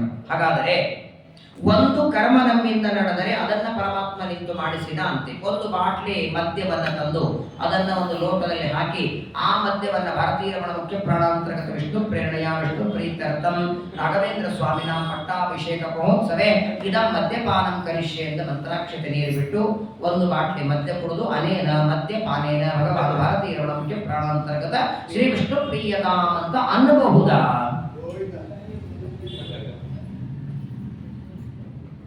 ಆಗಲಿ ದೇವರ ಪೂಜೆ. ಹಾಗಾದರೆ ಆಚಾರ್ಯರು ಹೇಳಿದ್ದೇನು? ಶ್ರೀಮದಾಚಾರ್ಯರು, ಯಾವುದೇ ಕರ್ಮ ನೀನು ಮಾಡಿದರೂ ಅದನ್ನು ತತ್ವಾಭಿಮಾನಿಗಳಲ್ಲಿ ನಿಂತು ದೇವರು ಮಾಡಿಸ್ತಾನೆ ಅಂತ ಅವನಿಗೆ ಒಪ್ಪಿಸುವಂತ ಕೃಷ್ಣಾಮೃತ ಮಹಾಣವದಲ್ಲಿ ಆಚಾರ್ಯರಂತಾರೆ ನೋಡಿ, ಈಗ ನಾವು ಮಾಡುವ ಕರ್ಮ ಎರಡಿದೆ, ಪುಣ್ಯ ಕರ್ಮ ಪಾಪ ಕರ್ಮ. ಎರಡಕ್ಕೂ ಪ್ರೇರಕ ಯಾರು? ದೇವರೇ. ಎರಡೂ ಕರ್ಮಗಳಿಗೆ ದೇವರೇ ಪ್ರೇರಕ ಅಂದಮೇಲೆ ಎರಡನ್ನೂ ಅವನಿಗೆ ಸಮರ್ಪಣೆ ಮಾಡಬೇಕೋ ಬೇಡ? ಪಾಪ ಕರ್ಮಗಳ ಸಮರ್ಪಣೆ ಉಂಟೋ ಇಲ್ಲೋ? ಇದೆ. ಈಗ ಇದೆ ಅಂದಮೇಲೆ ಹೆಂಗೆ ಸಮರ್ಪಣೆ ಮಾಡ್ತೀರಿ? ಪುಣ್ಯ ಕರ್ಮ ಸಂಧ್ಯಾ ವಂದನೆ ಮಾಡಿದ್ರಿ, ಭಾರತೀಯ ರಣಕ್ಕೆ ಪ್ರಣಾಮ ಕೃಷ್ಣಾರ್ಪಣ ವಸ್ತು. ಹಂಗೇನೆ ಏಕಾದಶಿ ಉಪ್ಪಿಡ್ತಿದ್ರೆ ಅನೇನ ಉಪ್ಪಿಟ ಭಕ್ಷೇಣ ಪಾಪಣ ಭಗವಾನ್ ಭಾರತೀಯಕ್ಕೆ ಪ್ರಣಾಮ ವಿಷ್ಣು ಪ್ರಿಯತಾಂಪ್ರಿತೋಬಹುದು. ಇಲ್ಲ ಅಂದ್ರೆ ಹಾಗಾದ್ರೆ ಪುಣ್ಯ ಕರ್ಮಗಳ ಸಮರ್ಪಣೆ ಮಾತ್ರ ಇದೆ ಅನ್ನಬೇಕು, ಪಾಪ ಕರ್ಮಗಳ ಸಮರ್ಪಣೆ ಇಲ್ಲ ಅನ್ನಬೇಕು. ಪಾಪ ಕರ್ಮಗಳ ಸಮರ್ಪಣೆ ಮಾಡಲಿಲ್ಲ ಅಂದ್ರೆ ಸರ್ವ ಕರ್ಮ ಸಮರ್ಪಣೆ ಆಗಲಿಲ್ಲ. ಸರ್ವದೊಳಗೆ ಎರಡು ಎಲ್ಲ ಸೇರ್ತದೆ. ಹಾಗಾದ್ರೆ ಪಾಪ ಕರ್ಮಗಳ ಸಮರ್ಪಣೆ ಹೇಗೆ ಮಾಡೋದು? ಒಬ್ಬರು ಆಚಾರ ಬಂದಿದ್ದಾರೆ, ಜೋರಾಗಿ ಕಪಾಳಿ ಹೊಡೆದು, ಏನಯ್ಯ ಬ್ರಾಹ್ಮಣರ ಕಪಾಳಿ ಹೊಡಿತಿ? ಅನೇನ ಬ್ರಾಹ್ಮಣರ ಕಪಾಳ ಹೊಡೆದದ್ದು ಭಾರತೀಯ ಪ್ರಣಾಂತರ್ಗತ ಕೃಷ್ಣಾರ್ಪಣಮಸ್ತು, ದೇವರು ಪ್ರೀತ ಆಗಲಿ. ಇಲ್ಲ ಅಂತಾರೆ ಆಚಾರ್ಯರು. ಪಾಪ ಕರ್ಮಗಳ ಸಮರ್ಪಣೆ ಮಾಡುವ ರೀತಿ ಬೇರೆ ಇದೆ. ಸಮರ್ಪಣೆ ಎರಡೂ ಮಾಡಿ, ಪುಣ್ಯ ಕರ್ಮಗಳು ತತ್ವಾಭಿಮಾನಿಗಳಲ್ಲಿ ವಾಯುದೇವರಲ್ಲಿ ಅಂತರ್ಯಾಮಿಯಾಗಿ ಯಾರಿಗೂ ಒಬ್ಬರಿಗೆ ಸಾರು ಬಡಿಸಿದ್ರಿ, ಆ ಸೌಟಿನೊಳಗೆ, ಸಾರು ಬಕೀಟ್ ಒಳಗೆ, ಸಾರೊಳಗೆ, ಸಾರು ಬಡಿಸುವ ವ್ಯಕ್ತಿಯೊಳಗೆ ದೇವರಿದ್ದು ಈ ವ್ಯಕ್ತಿಯಿಂದ ಬಡಿಸಿದ ಅನ್ನುವ ಸಮರ್ಪಣೆ ಮಾಡಿ. ಇದು ಪುಣ್ಯಕರ್ಮಗಳ ಸಮರ್ಪಣೆ. ಪಾಪಕರ್ಮಗಳು ನಮ್ಮಿಂದ ನಡೆದರೆ ಆ ಪಾಪಕರ್ಮಗಳನ್ನ ಪರಿಮಾರ್ಜನತ್ವೇನ ಅಂತ ಆಚಾರ್ಯರು. ಪರಿಮಾರ್ಜನ ಅಂದ್ರೆ ಏನು?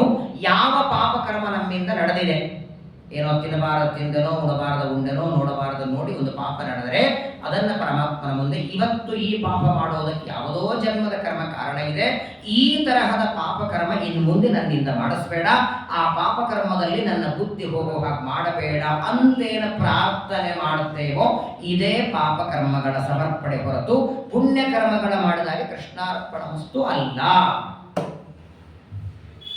ಯಾಕಂದ್ರೆ ಆ ಪಾಪಕರ್ಮಗಳು ಯಾವುದೋ ಒಂದು ದುರ್ನಿಮಿತ್ತ. ನೋಡಿ, ನಾವು ಪಾಪ ಮಾಡೋದು ಎರಡರಿಂದ, ಪಾಪಕರ್ಮಗಳು ಎರಡು. ಒಂದು ಸ್ವಾಭಾವಿಕವಾಗಿ ನಮ್ಮಲ್ಲಿರುವಂತಹ ಅಜ್ಞಾನ ಅಸುರದಿಂದ ಒಂದು ಪಾಪ ನಡೆದರೆ, ಇನ್ನೊಂದು ಸಹವಾಸದಿಂದ, ದುಷ್ಟರ ಸಹವಾಸದಿಂದ, ಅಯೋಗ್ಯರ ಸಹವಾಸದಿಂದ. ಅಯ್ಯೋ, ನಮ್ಮ ಅಮ್ಮಗ ಮನ್ಮನ್ನಿವರೆಗೆ ಸಂಧ್ಯಾ ವಂದನೆ ಮಾಡ್ತಿದ್ದ, ಏನೋ ಒಂದು ಇಬ್ಬರು ಗೆಳೆಯರ ಸಹವಾಸ ಆಯಿತು, ಸಂಧ್ಯಾ ವಂದನೆ ಬಿಟ್ಟ, ಜಪ ಬಿಟ್ಟ, ಮಾತಾಡ್ತೀವಲ್ಲ ನಾವು. ಸಹವಾಸದಿಂದಲೂ ಮನುಷ್ಯ ಪಾಪ ಮಾಡ್ತಾನೆ. ಹಾಗಾದ್ರೆ ಆ ಸಹವಾಸದಿಂದ ಮಾಡುವ ಪಾಪಗಳಿಗೆ ಫಲ ಬೇರೆ ಇದೆ, ಬಹಳ ಸುಂದರ. ಪುಣ್ಯ ಪಾಪಗಳಿಗೆ ಎಷ್ಟು ಚೆನ್ನಾಗಿ ದೇವರ ವ್ಯವಸ್ಥೆ ಮಾಡ್ತಾನೆ ನೋಡಿ. ಈಗ ಹಿರಣ್ಯಕಶಿಪುವಿನ ದೇಹದೊಳಗೆ ಜಯ ಅನ್ನುವ ದ್ವಾರಪಾಲಕ ಇದ್ದಾನೆ. ಹಿರಣ್ಯಕಶಿಪುವಿನ ದೇಹದೊಳಗೆ ಜಯ ಅನ್ನುವ ದ್ವಾರಪಾಲಕ ಇದ್ದಾನೆ. ದೇವರನ್ನ ನಿಂದೆ ಮಾಡೋದು, ಬೈಯೋದು, ನಾನಾ ರೀತಿಯಾದ ಪಾಪ ಮಾಡ್ತಾನೆ. ಅದರ ಶಿಕ್ಷೆ ಎಷ್ಟು ಕೊಡ್ತಾರೆ ದೇವರು?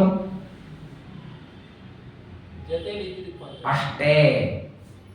ಅವರ ಜೊತೆಗೆ ಇದ್ದದ್ದಕ್ಕೆ ಪಾಪ. ವಾಸ್ತವಿಕ ಸ್ವಾಭಾವಿಕವಾಗಿ ದುಷ್ಟನ ಜಯ ಅನ್ನೋ ದ್ವಾರಪಾಲಕ, ದೇವರ ಅದನ್ನು ಗಮನಿಸ್ತಾನೆ. ಮುಂಜುವೆ ಆದ ಮೇಲೆ 20 ವರ್ಷ ಏನೋ ಕಾರಣದಿಂದ ಸಂಧ್ಯಾ ವಂದನೆ ಮಾಡ್ಲಿಕ್ಕಾಗಿಲ್ಲ, ಏನೋ ಸಂಧ್ಯಾ ವಂದನೆ ಮಾಡ್ಲಿಕ್ಕಾಗಿಲ್ಲ, ಪೂಜೆ ಮಾಡ್ಲಿಕ್ಕಾಗಿಲ್ಲ, ಮಠಕ್ಕೆ ಬಂದಿಲ್ಲ, ಸಂಘಕ್ಕೆ ಬಂದಿಲ್ಲ. ಒಂದು ಅರ್ಥದಲ್ಲಿ ನೀವು ಹಾದಿ ಬಿಟ್ಟಂಗೆ ಇದ್ರಿ, ಎಲ್ಲೋ ತಿನ್ನೋದು ಏನೋ. 20 ವರ್ಷ ಆದ ಮೇಲೆ ಯಾರದೋ ಒಂದು ಉಪದೇಶ, ಯಾರದೋ ಒಬ್ಬರ ಆಚಾರ ಪ್ರವಚನ ಕೇಳಿದ್ರಿ, ಟರ್ನ್ ಆಯಿತು, ಆವಾಗ ಮಠಕ್ಕೆ ಬಂದ್ರಿ, ಸಂಘಕ್ಕೆ ಬಂದ್ರಿ, ಅಂಗಾರ ಅಕ್ಷತೆ ಸಿಕ್ಕಾಬಿಟ್ರೆ. ಹಾಗಾದರೆ ಆ 20 ವರ್ಷಗಳವರೆಗೆ ನೀವು ಸಂಧ್ಯಾ ವಂದನ ಮಾಡದೇ ಇದ್ದದ್ದಕ್ಕೆ ನಿಮ್ಮನ್ನ ದೇವರು ಏನು ದಂಡ ಕೊಡಬೇಕು, ಶಿಕ್ಷೆ ಕೊಡಬೇಕು? ಕೊಡಲ್ಲ ದೇವರು. ಯಾಕಂದ್ರೆ ದೇವರಂತಾನೆ ವಾಸ್ತವಿಕ ಇವ ಸಜ್ಜನ. ಇವನು ಸಜ್ಜನನಾಗದಿದ್ರೆ 20 ವರ್ಷ ಆದ ಮೇಲೆ ಇಲ್ಲಿ ಸಂಧ್ಯಾ ವಂದನೆಯಲ್ಲಿ ಅಭಿರುಚಿ ಬರಬಾರದಾಗಿತ್ತು. ಹಾಗಾದ್ರೆ ಆ 20 ವರ್ಷ ಮಾಡದೇ ಇರೋದಕ್ಕೊಂದು ಕಾರಣ ಇದೆ, ಬಿಟ್ಟದ ಕಾರಣ ಅಲ್ಲ. ಇವತ್ತು ಮಾಡ್ತಿದ್ದಾರೆ ಅಂದ್ರೆ ಇವರು ಸಜ್ಜನ ಸ್ವಾಭಾವಿಕ, ಬಿಟ್ಟಿದ್ದಾನೆ ಅಂದ್ರೆ ಅದಕ್ಕೊಂದು ಕಾರಣ ಇದೆ, ಒಂದು ನಿಮಿತ್ತದಿಂದ ಬಿಟ್ಟಿದ್ದಾನೆ ಅಂತ ಪರಮಾತ್ಮ ಅದನ್ನು ಮರೆತು ಬಿಡ್ತಾನೆ. ಹಾಗಾಗಿ ಕರ್ಮ, ಅಕರ್ಮ, ವಿಕರ್ಮ ಅಂತ ಮೂರಿವೆ ಅಂತಾರೆ ನೋಡಿ. ನಾಚರೇತ್ಯಸ್ತು ವೇದೋಕ್ತಂ ಸ್ವಯಮಜ್ಞೋ ಜಿತೇಂದ್ರಿಯ. ಯಾವುದೇ ಕರ್ಮ ನೀವು ಮಾಡಬೇಕಾದ್ರೆ ಕೇಳಿ ಮಾಡಿ. ನಿಮ್ಗೆ ಗೊತ್ತಿಲ್ಲ ಅಂದ್ರೆ ಪರಿಶೇಚನ ಯಾಕೆ ಮಾಡಬೇಕು? ಸಣ್ಣದು ಪರಿಶೇಚನ ಮಾಡಿದ ಮೇಲೆ ಚಿತ್ರಾವತಿ ಇಡ್ತಾರೆ ನೋಡಿ. ಈ ಚಿತ್ರಾವತಿ ಬಗ್ಗೆ ಒಂದ್ಸಲ ಉಪನ್ಯಾಸ ಮಾಡಬೇಕಾಗಿದೆ. ಯಾವಾಗ ಟೈಮ್ ಸಿಗತ್ತೆ ಮಾಡ್ತೇವೆ. ಯಾಕಂತ ಕೇಳಿ, ಒಬ್ಬರು 2 ಇಡ್ತಾರೆ, ಇನ್ ಕೆಲವರು 4 ಇಡ್ತಾರೆ, ಕೆಲವರು 3 ಇಡ್ತಾರೆ. ಪಾಪ ಪಕ್ಕದಲ್ಲಿದ್ದವರಿಗೆ ಇವ್ರದ್ದು ನೋಡಿ, ಇವ್ರು ನಾನು ಎಷ್ಟು 2 ಇಟ್ಟು ಇವ್ರಿಗೆ ಅನ್ಕೋತ 5 ಇಟ್ಟು ಬಿಡ್ತಾರೆ. ಒಟ್ಟಿಗೆ ಅವ್ರಿಗಿಂತ 1-2 ಹೆಚ್ಚು ಇಡೋಣ, ಗೊತ್ತಿಲ್ಲ.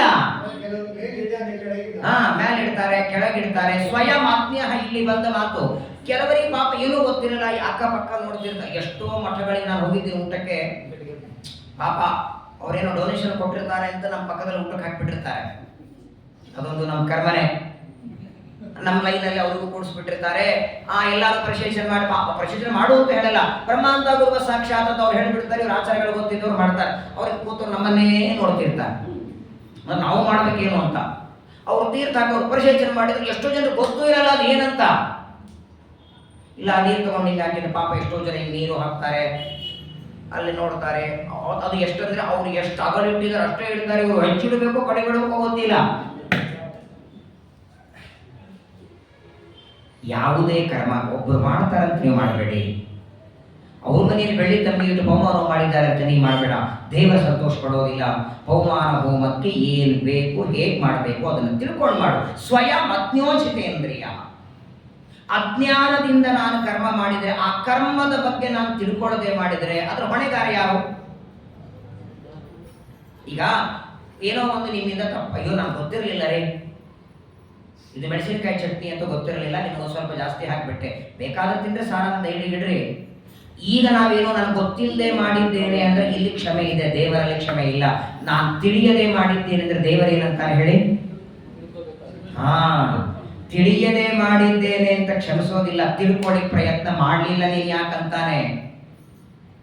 30 ವರ್ಷ ಆಯ್ತಲ್ಲಪ್ಪ ಚಿತ್ರಾವತಿ ಹಿಡ್ಕೋತಿ ಬಂದಿದೆಯಲ್ಲ, ಚಿತ್ರಾವತಿ ಅಂದ್ರೆ ಏನು? 2 ಆಪೋಷಣ ತಗೊಳ್ಳೋದು ಯಾವಾಗ? ಕೆಲವರು ಆಶ್ಚರ್ಯ ಆಗತ್ತೆ, ತುಂಬಾ ಮನಸ್ಸಿಗೆ ನೋವು ಆಗತ್ತೆ. ಆಪೋಷಣ ತಗೊಂಡ ಮೇಲೆ ಇನ್ನೇನು ಅದು ಉಳಿದದ್ದು ಉಂಡಿನೋ ಗಿಂಡಿನೋ ಬಾಯಾಗ ಹಾಕೊಂಡು ಕೈ ತೊಳ್ಕೊಳ್ಳಿ, ತಿಂತ ಕೈ ತೊಳ್ಕೊಳ್ಳಿ ಹೋಗ್ತಾರೆ. ನೋಡಿದ್ದು ಹೇಳ್ತೀನಿ ನನ್ನ ಮಠದಲ್ಲಿ ಇದನ್ನ. ಅದೇನ್ ತಗೋತಾರೋ ಬಿಡ್ತಾರೋ ಗೊತ್ತಿಲ್ಲ. ಆಪೋಷಣ ತಗೊಂಡ ಮೇಲೆ ಇನ್ನೇನು ಹೋಗಬೇಕು, ಪಟ್ನೆ ಬಾಯಾಗ ಹಾಕೋತಾರೆ, ಅಲ್ಲಿಂದ ತಿಳ್ಕೋತ ಬಚ್ಚಲ ಮನೆಯವರೆಗೆ ಹೋಗಿ ತಿಳ್ಕೊತಾರೆ. ತುಂಬಾ ಕಷ್ಟ. ಅದಕ್ಕೆ ಹೇಳ್ತಾರೆ ನೋಡಿ, ಕರ್ಮಗಳ ಬಗ್ಗೆ ಪ್ರಾಧಾನ್ಯ, ಸಾಮಾನ್ಯವಾಗಿ ನೈವೇದ್ಯದ ಬಗ್ಗೆ, ವೈಶ್ವದೇವದ ಬಗ್ಗೆ, ಶ್ರಾದ್ದ ಕರ್ಮಗಳ ಬಗ್ಗೆ. ಶ್ರಾದ್ದ ಎಲ್ಲಾನು ಆಚಾರ್ಯ ಮಾಡಿಸ್ತಾರೆ, ಕನಿಷ್ಠ ಪಕ್ಷ ಆದ್ರೂ ಯಜಮಾನರಿಗೆ ಗೊತ್ತಿರಬೇಕು, ಸಾಮಾನ್ಯ ಜ್ಞಾನ ಆದ್ರೂ ಗೊತ್ತಿರಬೇಕು. ಅವ್ರ ಆಚಾರ ಶ್ರಾದ್ದ ಮಾಡಿಸುವಾಗ ಅಸ್ಮತ ಪಿತೃ, ಅಸ್ಮತ್ ಅವ್ರು ಅನ್ಬಾರ್ದು, ಯಜಮಾನ ಅನ್ಬೇಕು. ಆಚಾರ ಅಪ್ಪನ ಶ್ರಾದ್ದ ಅಲ್ಲ, ಅಸ್ಮತ್ ಅಂತ ಆಚಾರ ಹೇಳ್ಕೊಳ್ಳೋದಲ್ಲ, ಯಜಮಾನಸ್ಯ ಪಿತೃಪಿತಾಮ ಪ್ರಪಿತಾಮಹ. ಅದಕ್ಕಂತಾರೆ ಪರಮಾತ್ಮ ಇಲ್ಲಿ ನೋಡಿ ಚೆನ್ನಾಗಿ ಹೇಳ್ತಾರೆ, ಕರ್ಮಗಳ ಮಾಡುವಾಗ ಅದರ ಬಗ್ಗೆ ಗೊತ್ತಿರಲಿ, ಸ್ವಲ್ಪ ಆದ್ರೂ ಗೊತ್ತಿರಲಿ. ಏನಾಗತ್ತಂದ್ರೆ ಅಜ್ಞಾನದಿಂದ ಆ ಕರ್ಮದ ಬಗ್ಗೆ ಗೊತ್ತಿಲ್ಲ, ಅದರ ಸಮರ್ಪಣೆ ಬಗ್ಗೆ ಗೊತ್ತಿಲ್ಲ, ಅದರ ಹೆಂಗೆ ಮಾಡಬೇಕು ಅಂತ ಗೊತ್ತಿಲ್ಲ. ಗೊತ್ತಿಲ್ಲದೆ ನೀವು 2 ಗಂಟೆ ಕೂತ್ಕೊಂಡು ಮಾಡಿ ಟೈಮ್ ವೇಸ್ಟ್ ಅಂತಾನೆ ದೇವರು. ಸಮಯನೂ ವ್ಯರ್ಥ, ಆ ಕರ್ಮಕ್ಕೆ ಹಾಕಿದ ಹಣನೂ ವ್ಯರ್ಥ, ನಿಮ್ಮ ಪರಿಶ್ರಮನೂ ವ್ಯರ್ಥ. ಇದು ನನ್ನ ಮಾತಲ್ಲ, ಮಧ್ವಾಚಾರ್ಯರ ಮಾತು ನೋಡಿ. ಅಜ್ಞ ಸನ್ ಆಚರನ್ನ ವಿಕರ್ಮಣ ಮೃತ್ಯ ಮೃತ್ಯುಂ ಉಪೈತಿ. ಅಜ್ಞಾನದಿಂದ ತಿಳಿಯದೆ ಕರ್ಮವನ್ನ ಮಾಡಿದರೆ ಆ ವ್ಯಕ್ತಿಗೆ ಸರ್ವಥಾ ಸದ್ಗತಿ ಆಗೋದಿಲ್ಲ. ತಿಳ್ಕೊಂಡು ಮಾಡಿ. ಅದಕ್ಕಾಗೇನೆ ಉಪನಯನ ಆದ ಮೇಲೆ ಕನಿಷ್ಠ 3 ತಿಂಗಳಾದ್ರೂ ಗುರುಕುಲಕ್ಕೆ ಹೋಗ್ಬೇಕಂತೆ. ನೀವು ಡಾಕ್ಟರೇ ಆಗ್ರಿ, ಇಂಜಿನಿಯರ್ ಆಗ್ರಿ, ಬೇಕಾದಾಗ್ರಿ 3 ತಿಂಗಳಾದ್ರೂ ಗುರುಕುಲಕ್ಕೆ ಹೋಗಿ ಸಾಮಾನ್ಯ ಜ್ಞಾನ ಆದ್ರೂ ಬರಬೇಕು.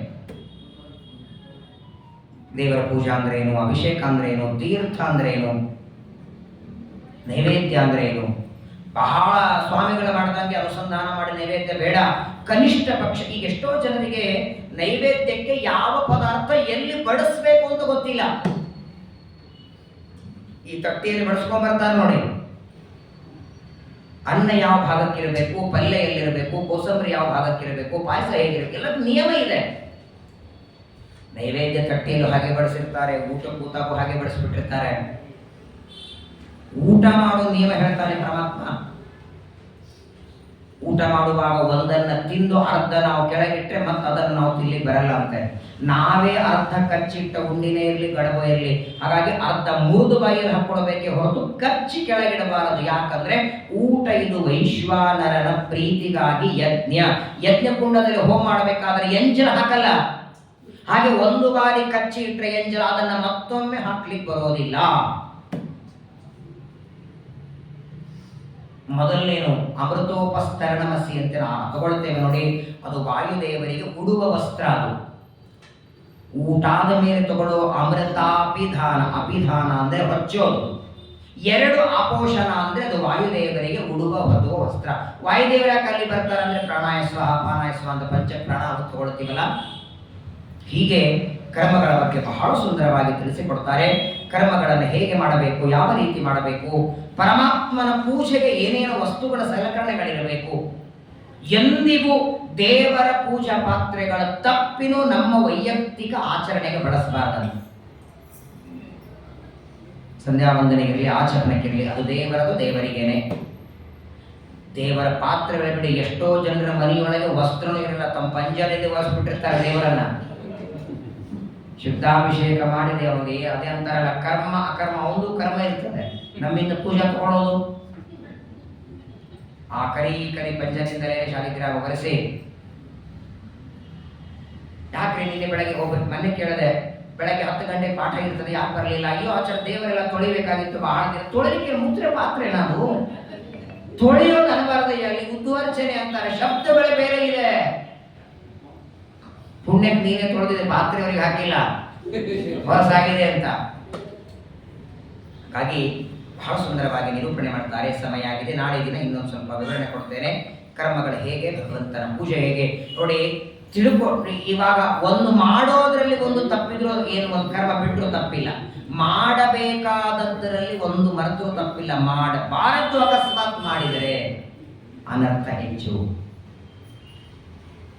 ಹುಳಿಯೊಳಗೋ ಸಾರೊಳಗೋ ಉಪ್ಪು ಹಾಕದಿದ್ರೆ ಅನರ್ಥ ಇಲ್ಲ, ಪಾಯಸಲ್ಲಿ ಉಪ್ಪು ಹಾಕಿದ್ರೆ ಮಹಾ ಅನರ್ಥ ಇದೆ. 30 ಲೀಟರ್ ಹಾಲು ಕೆಟ್ಟೋಗಿ ಬಿಡುತ್ತದೆ, ಒಂದೇ ನಿಂಬೆ ಹಣ್ಣಿನ ರಸ ಸಾಕು. ಹಂಗೆ ಕರ್ಮಗಳ ಆಚರಣೆ, ಕರ್ಮಗಳ ಸಮರ್ಪಣೆ ಬಹಳ ಸುಂದರವಾಗಿ ನಿರೂಪಣೆಯನ್ನು ಮಾಡ್ತಾರೆ.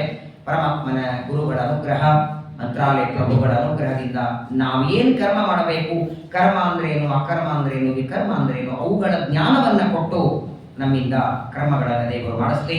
ಮಾಡಿದ ಕರ್ಮಗಳು ಕೃಷ್ಣಾರ್ಪಣ ಬುದ್ಧಿಯಿಂದ ದೇವರಿಗೆ ಸಮರ್ಪಣೆ ಮಾಡುವಂತೆ ಆ ಜ್ಞಾನವನ್ನು ಪರಮಾತ್ಮನೆ ಕೊಡಲಿ ಅಂತ ದೇವರಲ್ಲಿ ಪ್ರಾರ್ಥನೆಯನ್ನು ಮಾಡಿ, ಮತ್ತೆ ನಾಳೆ ನಾಡಿದ್ದು ಇನ್ನು 2 ದಿನ ಇದೆ. ಅಂದರೆ 2 ದಿನ ಅಂದರೆ ಈ ಪ್ರವಚನ ಮುಂದೆ ಮತ್ತೆ ಮಾರ್ಚ್ 1ನೇ ತಾರೀಕಿನಿಂದ ಏಕಾದಶ ಸ್ಕಂದದ ಇನ್ನೂ ಕೆಲವು ಭಾಗ ಹಾಗೂ ದ್ವಾದಶ ಸ್ಕಂದ 2ನ್ನ ಮಾರ್ಚ್ 8 ದಿನಗಳಲ್ಲಿ ಮತ್ತೆ ಶ್ರವಣ ಮಾಡಿ, ಏಕಾದಶ ಸ್ಕಂದ ಅದ್ಭುತ ವಿಚಾರಗಳು, ನಮಗೆ ಅತೀ ಉಪಯುಕ್ತವಾದ ವಿಚಾರಗಳನ್ನ ವೇದವ್ಯಾಸ ದೇವರು ತಿಳಿಸ್ಕೊಳ್ತಾರೆ. ಮೊದಲನೇ ನೋಡಿ, ನಾನು ಯಾವಾಗಲೂ ಹೇಳ್ತೇನೆ, ಆಚರಣೆ ಮಾಡೋದು ಆಮೇಲೆ, ಮೊದಲು ಏನಿದೆ ಗೊತ್ತಿರಬೇಕು, ಜ್ಞಾನ ಅವಶ್ಯಕ.